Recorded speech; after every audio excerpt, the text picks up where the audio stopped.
మధురం మధురం నీ వాక్యం నా త్రోవకు దీపం నీ వాక్యం. యేసు నామములో మీకు శుభములు సమృద్ధిగా కలుగునుగాక. మధురం నీ వాక్యం అనే కార్యక్రమానికి స్వాగతం. ఈరోజు మనం శాపం నుండి దీవెనలోనికి అనే అంశం 13వ భాగం ధ్యానించుకుందామండి. మధురం మధురం నీ వాక్యం నా త్రోవకు దీపం నీ వాక్యం. ఈరోజు దేవుని కార్యంను అశ్రద్ధగా చేయువాడు శాపగ్రస్తుడు. జాగ్రత్తగా మీరు వినాలండి. దేవుని కార్యంను అశ్రద్ధగా చేయువాడు శాపగ్రస్తుడు. ఇర్మియా గ్రంథం 48వ అధ్యాయం 10వ వచనం అండి. అయితే లేవీయ కాండం మనం చూసినట్లయితే లేవీయ కాండం ఒరిజినల్గా మరి హీబ్రూ భాషలో రాస్తారండి, పాత నిబంధన. అప్పుడు ఆ గ్రంథానికి టైటిల్ ఏంటంటే వైక్రా, అంటే call for holiness. You are called for holiness, పరిశుద్ధతకు పిలుపు. నీవు పరిశుద్ధంగా జీవించడానికి పిలువబడ్డావు, వేరు చేయబడ్డావు. You are set apart from this world to be holy and to give witness to Jesus. దేవునికి సాక్షులుగా, దేవుని పరిశుద్ధతకు సాక్షులుగా జీవించడానికి దేవుడు మనల్ని ఈ లోకం నుంచి వేరుపరిచారండి. తామర పువ్వు బురదలో ఉంటుంది, కానీ బురద పువ్వుకి అంటదు. కానీ తామర సువాసన అంతా బురద ఆ గుంటలో నిండిపోతుంది అన్నమాట. అలా ఈ లోకం మలినం మనకు అంటకుండా క్రీస్తుని మనం కలిగి ఉన్నప్పుడు ఆయన యొక్క పరిశుద్ధతని మన లోకానికి ఇస్తాం. అంటే క్రీస్తు స్వభావం, ప్రేమ, కరుణ, నీతి, పరిశుద్ధత అన్నమాట. చాలా సంవత్సరాల క్రితం అండి కర్నూలు బిషప్ తండ్రి గారు, గోరంట్ల జ్వాన్నెస్ తండ్రి గారు, ఇప్పటి బిషప్ తండ్రి గారు కాదండి, పాత. అప్పుడు ఆయన నాతో ఒక మాట అన్నారండి, నాకు బాగా గుర్తుందన్నమాట. ఏంటి అనంటే, అమ్మా మనము గాడ్ ఎక్స్పీరియన్స్ ఇవ్వాలి మన చుట్టూ ఉన్నటువంటి ప్రజలకి. దేవుని యొక్క అనుభవాన్ని మన చుట్టూ ఉన్న వాళ్ళకి ఇవ్వాలమ్మా. మనం అలా వెళ్తుంటే దేవుని యొక్క పరిశుద్ధత, క్రీస్తు సువాసన అందరూ కూడా అనుభవించాలి. మరియమ్మ, బెతానియా మరియమ్మ అత్తరు బుడ్డి పగలగొట్టి యేసు ప్రభు శిరస్సుని మరి పరిమళ ద్రవ్యంతో అభిషేకించినప్పుడు ఆ గది అంతా కూడా సువాసనతో గుబాళించిపోయింది. ఒక క్రైస్తవుడు నడిచినప్పుడు ఆయన యొక్క పరిశుద్ధత, కరుణ, ప్రేమ, నీతి, ఆ వేవ్స్, ఆ తరంగాలు ప్రక్కన వాళ్ళు పొంది వాళ్ళు కూడా అలా మారాలన్నమాట. సూర్యుని కిరణాలు చంద్రుని మీద పడినప్పుడు ఎలా చంద్రుడు ప్రకాశిస్తాడో ఆ నీతి సూర్యుడైన యేసు మన నుంచి ప్రకాశించి అన్యులు కూడా ఆ యొక్క నీతి పరిశుద్ధతని పొందాలండి. అయితే మనం లేవీయ కాండం చదువుతున్నాం కదా, అక్కడ హీబ్రూ భాషలో ఈ గ్రంథం పేరు వైక్రా అని చెప్పాను. ఈ గ్రంథం దేన్ని గురించి మాట్లాడుతుందంటే లేవీయులను గురించి మాట్లాడుతుందండి. ఈ లేవీయులు ఎవరంటే యాకోబు యొక్క 3వ కుమారుడు. దేవుని సేవ చేయడానికి దేవుడి గోత్రాన్ని ఎన్నుకున్నారు. దేవుని గుడారంలో లేవీయులు సేవ చేస్తారు. కొంతమంది యాజకులుగా అభిషేకించబడతారు, అహరోను సంతతి వారు. మిగతా వాళ్ళు పాటలు పాడతారు. ఆసాపు వీళ్ళంతా కూడా మరి పాటలు పాడుతూ ఉంటారు. అలాగే మిగతా పనులు దేవుని యొక్క గుడారంలో, దేవుని ఆలయంలో దేవుని పని చేయడానికి దేవుడు వాళ్ళని ఏర్పాటు చేసుకున్నాడు. అయితే ఈ లేవీయులు పరిశుద్ధుడైన దేవుణ్ణి వాళ్ళు ఆరాధిస్తారు కనుక పరిశుద్ధంగా ఆరాధించాలి అని ఈ గ్రంథం యొక్క సారాంశం అండి. పరిశుద్ధుడైన దేవుని ఆరాధించేవారు పరిశుద్ధంగా ఆరాధించాలి. పాత నిబంధనలో లేవీయులు అంటే ఆ లేవీ గోత్రం వాళ్ళు అన్నమాట. యాకోబు యొక్క 3వ కుమారుడు, ఆయన పిల్లలు. అయితే నూతన నిబంధనలో మనమందరము లేవీయులము, మనమందరం యాజకులమండి. 1 పేతురు మరి 2వ అధ్యాయం 9లో పేతురు చెప్తున్నారు, you are royal priesthood, holy nation, God's own people, you are called to proclaim the mighty deeds of the Lord. మీరు రాజరికపు యాజకులు, రాజుల రాజుకి యాజకులు. మీరు దేవుని సొంత ప్రజలు, దేవుని పరిశుద్ధమైన ప్రజలు.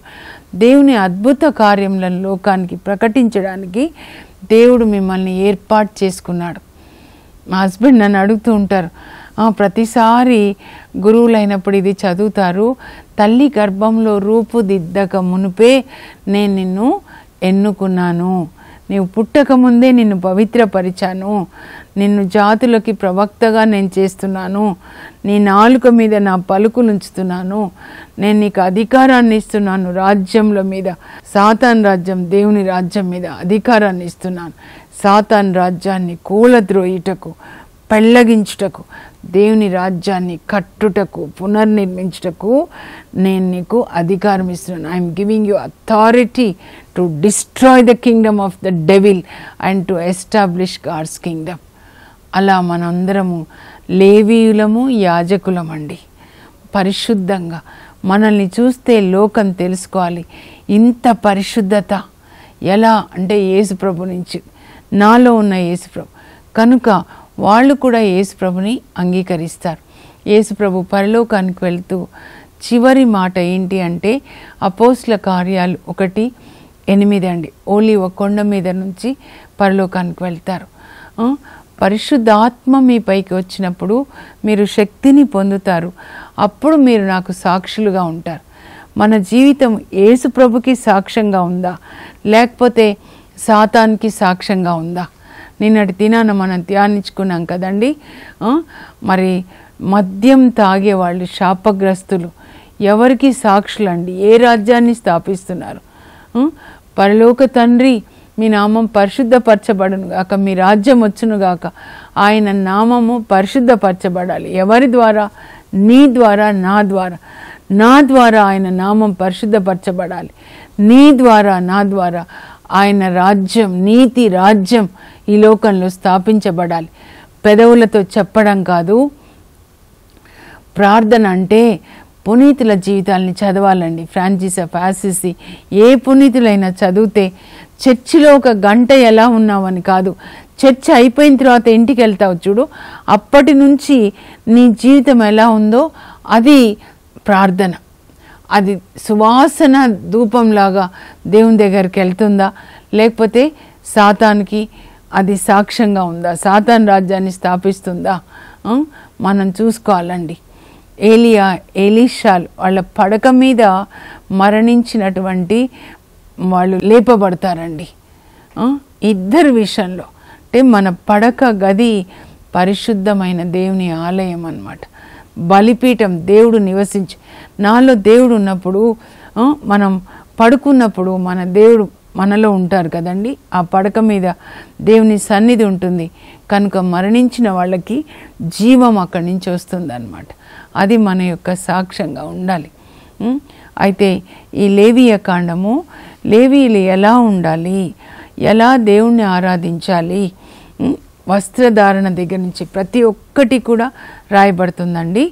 పరిశుద్ధతకు పిలుపు 87 సార్లు రాయబడి ఉంటుంది. You are called to lead a holy life. నీ ఆలోచనలు, నీ హృదయ వాంఛలు, నాలుక, కన్నులు, చెవులు అన్నీ కూడా దేవునికి మహిమకరంగా ఉండాలన్నమాట.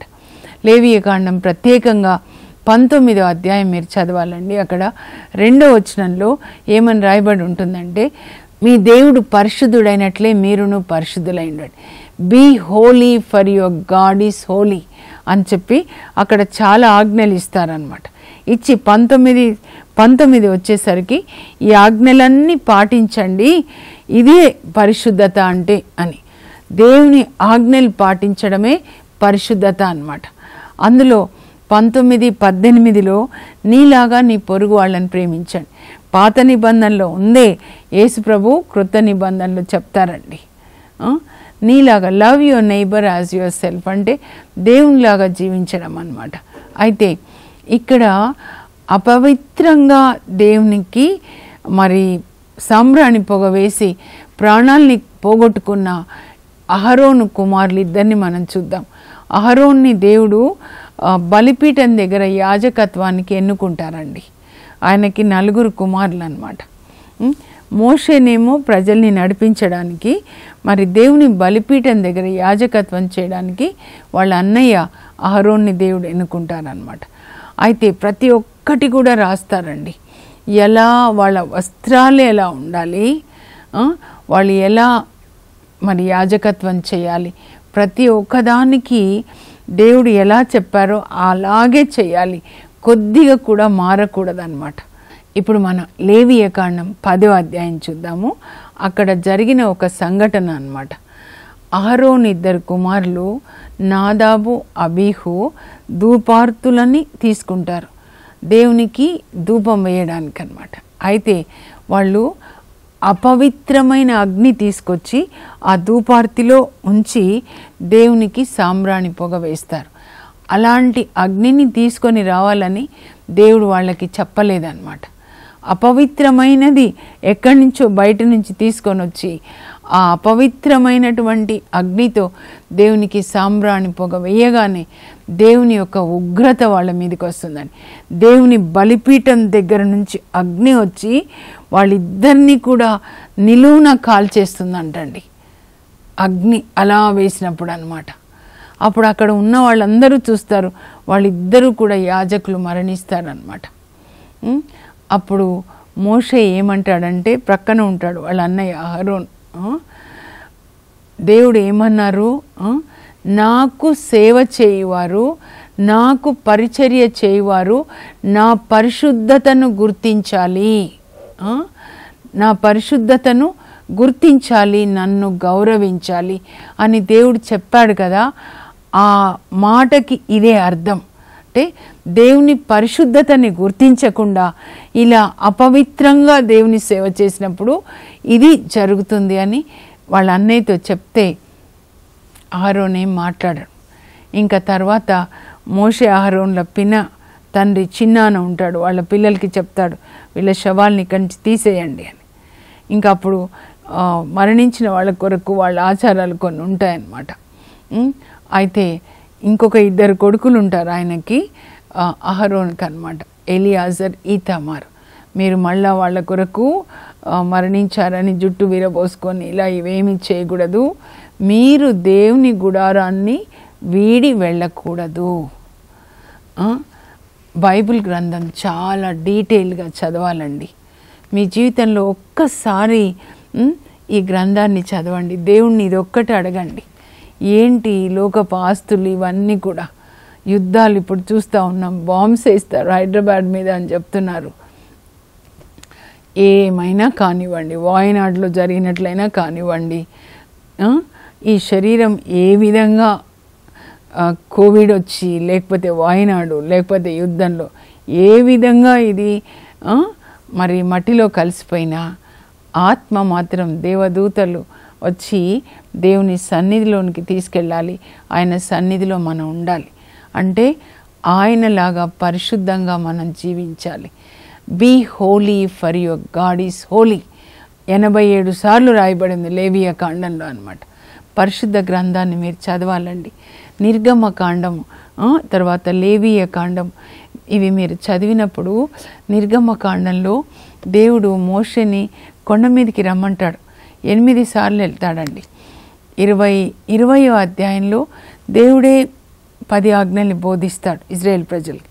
తర్వాత వాళ్ళు అంటారు, అమ్మో ఉరుములు మెరుపులు, అమ్మో దేవుడు ఇలా మాట్లాడితే మేము చచ్చిపోతాము, నువ్వు కొండ మీదకి వెళ్ళి దేవుడు నీకేం చెప్తారో అదంతా నువ్వు విని రాసి మాకు కింద వచ్చి చెప్పు అని అంటే, దేవుడు అంటారు, అవునులే వాళ్ళు చెప్పింది బాగానే ఉందిలే అని చెప్పి మోషేని పైకి రమ్మంటారనమాట. అప్పుడు మోషే పైకి వెళ్తాడండి.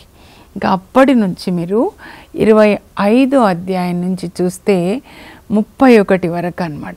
31 వరకు దేవుడు మోషేకి ఏం చెప్తారంటే, గుడారాన్ని నిర్మించయ్యా, నేనే వచ్చి మీ మధ్యలో నివసిస్తాను. దేవునికి ఇష్టం ఆయన మన మధ్యలో ఉండాలి, మన ఇంట్లో ఉండాలి, మన హృదయంలో ఉండాలి. చెక్కయ్యా నేను మీ ఇంట్లో ఉండాలనుకుంటున్నాను, మీతోనే చెప్తున్నారు. ఆయనకి ఇష్టం పైన ఉండే ఆయన మనతో ఉండాలి. మానవుడై, ఆ వాక్కు మానవుడై మన మధ్య నివసించాడు ఇమ్మానుయేల్ దేవునిగా. మోషేకి ఏం చెప్తాడంటే జాగ్రత్తగా వినండి. నిర్గమకాండ 25లో గుడారం ఇలా నిర్మించయ్యా, ఆ తర్వాత మందస పెట్టె కూడా ఇలా తుమ్మ కట్టెలతో ప్రతి ఒక్కటి చెప్తారనమాట. గుడారాన్ని ఎలా నిర్మించాలో ఒక్కొక్కటి చెప్తే అన్నీ రాసుకుంటాడండి. యాజకుల వస్త్రాలు ఎలా ఉండాలి, గుడారంలో ఆవరణ, పరిశుద్ధ స్థలం, అతి పరిశుద్ధ స్థలం, మందస పెట్టె, అవన్నీ ప్రతి ఒక్కటి నేను చదువుకునేటప్పుడు మొదటిసారి 28 సంవత్సరాల క్రితం అండి, 97 మేలో నన్ను పిలిచారు. అప్పటి నుంచి ఇది చదివిస్తున్నారు. ఫస్ట్లో చదివేటప్పుడు అబ్బాయి ఎంత బోర్ ఇది అనుకున్నాను. ఏంటి మందస పెట్టే, ఏంటిది, తుమ్మ కట్టెలు వాడండి, లేకపోతే ఇవేంటి, ఈ రొట్టెల నుంచి బల్ల ఏంటి, యాజకుల వస్త్రాలు ఏంటి, అబ్బా పోరని ఆ పేజెస్ అన్నీ తిప్పేసేదాన్ని అనమాట. కానీ తర్వాత ఏంటంటే మనమే గొప్ప అనుకుంటాం అనమాట. నేను ఈ బ్రెయిన్ ఉంది కదా అని. తర్వాత తగ్గించుకుంటూ ఉంటే జీరో అయిపోయినప్పుడు దేవుడు మనకి అనేక మర్మాల్ని తెలియజేస్తారండి. కొలతలు, అమ్మా ఇది ఊరికే నేను చెప్పలేదు, కొండ మీదకి రమ్మని మోషేకి ఇవన్నీ ఊరికే చెప్పలేదు. నా సేవ చేసేవాళ్ళు నన్ను ఎలా గౌరవించాలంటే నేను చెప్పినట్లుగా నా కొలతల ప్రకారమే చెయ్యాలి. ఎన్ని రోజులు ఉంటాడండి మోషే సినాయి పర్వతం మీద. క్రిందికి దిగి వచ్చిన తర్వాత మీరు 35వ అధ్యాయం నుంచి 39 వరకు మెల్లగా చదవండి. మోషే, అక్కడున్న ప్రజలు, స్త్రీలు కూడా మరి ఆ గుడారానికి బట్టలతో కప్పాలి కదండి, చక్కగా అన్నీ నేస్తూ ఉంటారు, రకరకాల దారాలు, ఎన్ని దారాలు లెక్క కూడా ఉంటుందండి. యాజక వస్త్రాలకు కూడా ప్రతి ఒక్కటి లెక్క ఉంటుంది అన్నమాట. ఇట్లా దారాలు ఇట్లా అవన్నీ దేవుడు చెప్పినట్లుగా చేసి ఇంకా 40వ అధ్యాయానికి వచ్చినప్పుడు ఆయన ఆ గుడారాన్ని దేవుడు చెప్పినట్లుగా చేసి ముగించి మరి దేవుడు చెప్పినట్లుగా అభిషేకించి అప్పుడు యాజకుల్ని కూడా అభిషేకించి అహరోన్ని వాళ్ళని దేవునికి అంకితం చేస్తాడనమాట. ఇంకా తర్వాత అప్పుడు దేవుడు ఆ పైన సినాయి పర్వతం మీద నుంచి గుడారం అంతా నిర్మించి అంకితం చేసిన తర్వాత అక్కడ మీరు 40వ అధ్యాయంలోనే నిర్గమకాండంలో దేవుడు మేఘ రూపంలో వచ్చి ఆ కరుణాపీఠం మీద నివసిస్తారు, మేఘ స్తంభమై. అప్పుడు లేవియ కాండంలో ఇక్కడ క్రిందనే గుడారంలోంచే దేవుడు ఆయనతో మాట్లాడతారు, మోషేతో అన్నమాట.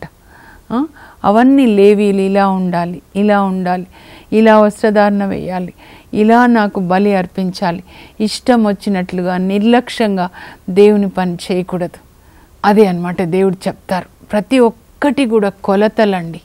ఇప్పుడు మనకేంటి కొలతలు అనంటే యేసు ప్రభువే మనకి కొలత అన్నమాట. ఆయన ఎలా జీవించాడో తండ్రి చెప్పినట్లుగా అలాగే మనం కూడా జీవించాలి. మనకి తీర్పు ఎట్లా అంటే యేసు ప్రభుతో పోల్చినప్పుడు ఆయన లక్షణాలు నీలో ఎన్ని ఉన్నాయి, 30% ఉంటే పర్వాలేదు, 60% 100 అన్నమాట. అలా మనము యేసు ప్రభుతో పోల్చి ఇప్పుడు మనకి మరి తీర్పు ఉంటుంది అన్నమాట.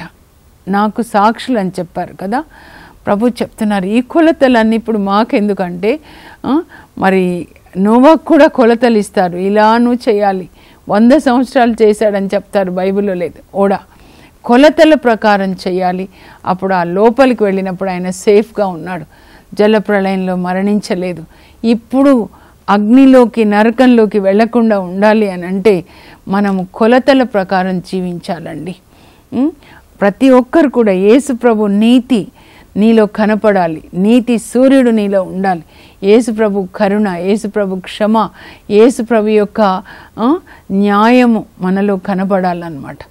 ఆయన లక్షణాలు అదే. తపస్కాలం అంటే కూడా సీతాకోక చిలుక గొంగలి పురుగులాగా ఉంటే అన్ని వెంట్రుకలు, అన్ని కోరికలు, లోక ఆశలు అన్ని ప్యూపాలో అవన్నీ వెళ్ళిపోయి సీతాకోక చిలుకలాగా మారినట్లు దివ్య రూప ధారణ యేసుప్రభు ఎలా పొందారో మనం కూడా అలా ఉండాలన్నమాట.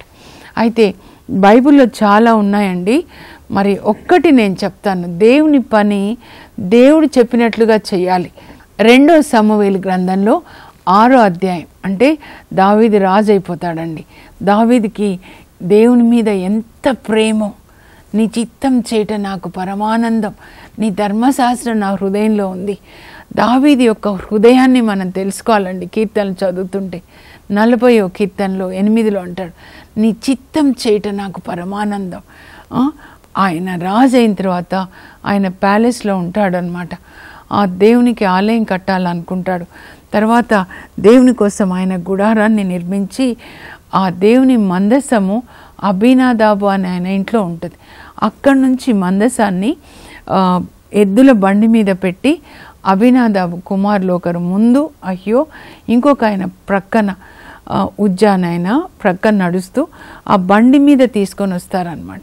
అప్పుడు గతుకుల రోడ్డు వస్తుంది అనమాట. బండి ఇట్లా వెళ్తుంటే ఊర్లలో రోడ్డు బాగుండదు కదా, ఆ గతుకుల రోడ్డు వచ్చేసరికి బండి ఇట్లా ప్రక్కకు వచ్చేసి ఆ మందసం కొంచెం ఇట్లా ప్రక్కకి జారుతుంది. అయ్యో పడిపోతుంది అని చెప్పి మరి ఉజ్జా చేయి చాచి దాన్ని పట్టుకుంటాడు. వెంటనే దేవుడు ఉగ్రుడై ఉజ్జాని చంపేస్తాడు. అప్పుడు ఆయనకి భయం వేస్తుంది, దావీదుకి కూడా భయపడిపోతాడు అనమాట. నేను కూడా అనుకున్నాను మొదటిసారి చదివినప్పుడు, పరిశుద్ధ ఆత్మ లేకుండా చదివితే బైబిల్ మనకు అర్థం కాదు.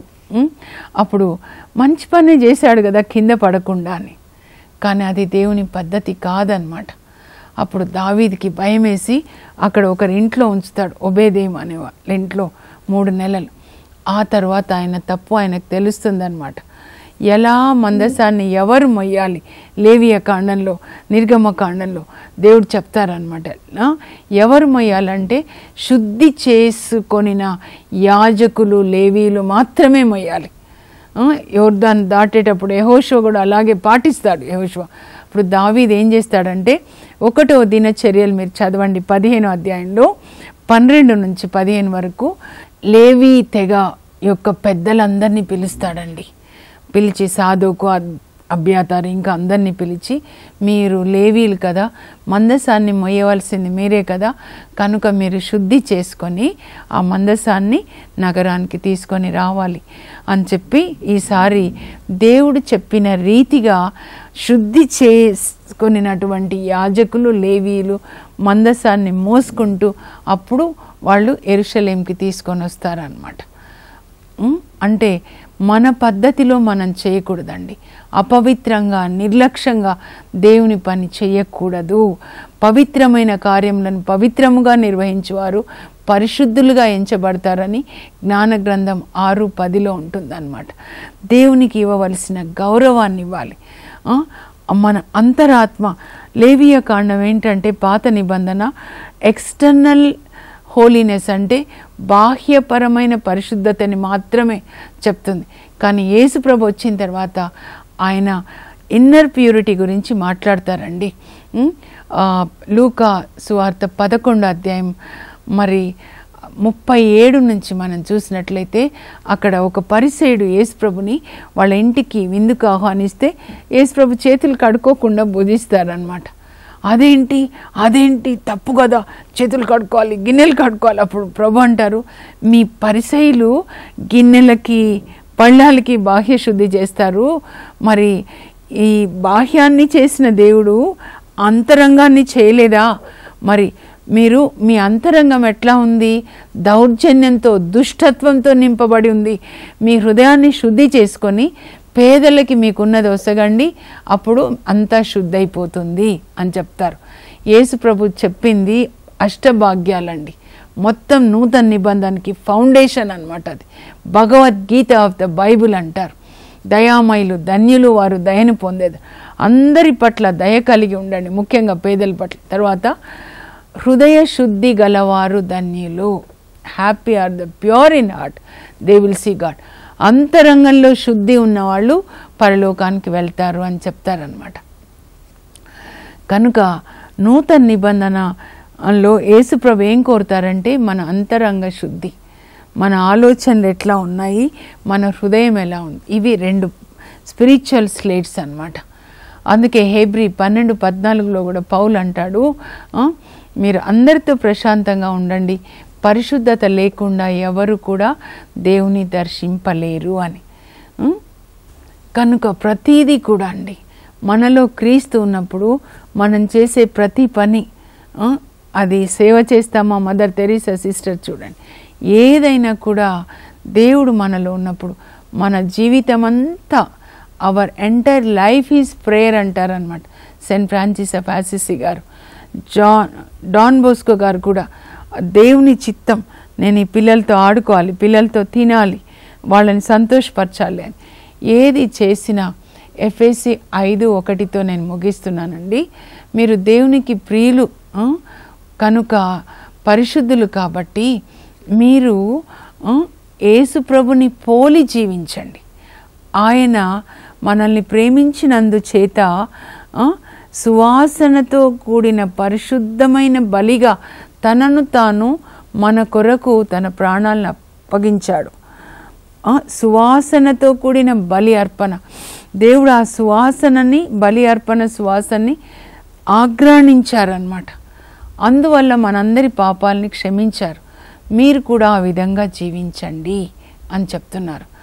మన జీవితము, మన రహస్య జీవితము, పడక జీవితం కూడా అది దేవునికి అర్పించబడిన సువాసనగా ఉండాలండి. ప్రార్థన చేసుకుందాం. పరలోకపు మా తండ్రి, మీ పరిశుద్ధ నామమునకు స్తోత్రం కలుగునుగాక. దేవుని కార్యంను అశ్రద్ధగా చేయవాడు శాపగ్రస్తుడు అంటున్నారు. తండ్రి, అహరోను 2 కుమారులకు ఏం జరిగిందో మీరు మాకు వివరించారు. అలాగే నాయనా, ఉజ్జా మందసాన్ని తాకినప్పుడు ప్రభా, మరి దాన్ని బండి మీద తీసుకొని వెళ్ళినప్పుడు అది మీ పద్ధతి కాదు కనుక ఆయనను కూడా మీరు చంపేశారు. తండ్రి, మీ పని ప్రతీదీ కూడా నాయనా మీ పద్ధతిలో మీరు చెప్పినట్లుగా జీవించాలి. యేసయ్య, మీ కొలతలు, మీరు పునాది రాయి క్రీస్తు సంఘానికి, మీ కొలతలేంటో, పునాది రాయికి ఏ కొలతలు ఉన్నాయో అవే కొలతలు అపోస్తులకి, పునీతులకి కూడా ఉన్నాయి ప్రభా. మేము కూడా ఆ కొలతలు కలిగి ఉండి, పేతురు 1 పేతురు 2 చెప్పినట్లుగా మిమ్మల్ని కూడా పరిశుద్ధాత్మదేవుడు ఆధ్యాత్మిక దేవాలయాన్ని నిర్మించుటలో సజీవ రాళ్లుగా మిమ్మల్ని ఉపయోగింపనిండు. ఆ ఆధ్యాత్మిక దేవాలయంలో దేవుడు నివసిస్తాడని మిమ్మల్ని పోలి మీ కొలతలు యేసయ్య, మీ నీతి, మీ పరిశుద్ధత, మీ వినయం, మీ సింప్లిసిటీ, మీ క్షమ మేము కలిగి ఉండేటట్లు సహాయం చేయండి. మీ పనిని మీ విధంగా చేసేటట్లుగా పరిశుద్ధాత్మని మాకు దయచేయండి. యేసు నామంలో అడుగుచున్నాం తండ్రి, ఆమేన్. క్రీస్తుని పోలి జీవిస్తూ దేవుని పనిని దేవుని పద్ధతిలో చేసే కృప దేవుడు మనందరికీ దయచేయును గాక. God bless you. Have a blessed day.